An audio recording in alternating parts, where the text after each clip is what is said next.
Terms of Agreements, powered by Sister Self. In this short little video, I'm going to be speaking on relationships are evil, right? Now, when speaking on relationships being evil, what do I mean, right? You're never going to catch a relationship, right, speaking on stuff as, how do I say this, unphysical, like non-physical, right?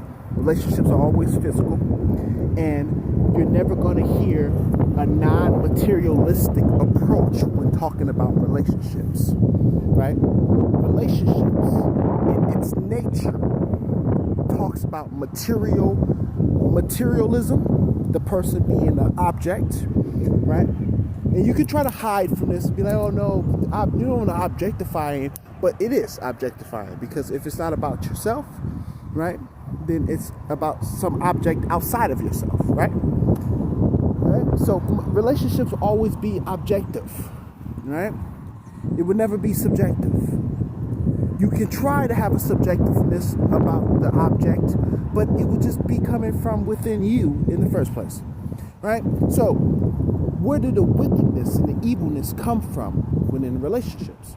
It comes from the materialistic aspect of relationships, which happen to be the whole attribute of a relationship, right?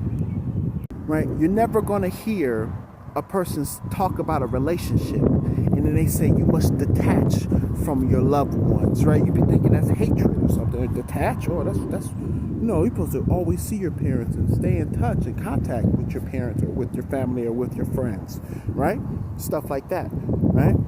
You will always hear that, right? You always hear that you must spend quality time with, right? You will always hear these type of phrases when talking about relationships, but you will never hear you must realize that you are never somebody else's property.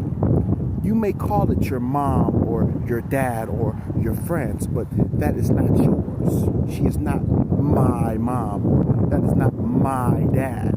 That person is the owner of its own life. That entity has its own life, right? And I am literally a person that has my own life also, right? You're never going to hear that in the modern mainstream talk about stuff in a Zen, more untangible, ethereal type of way when dealing with relationships. And that what makes me think that relationships are inherently evil, because it's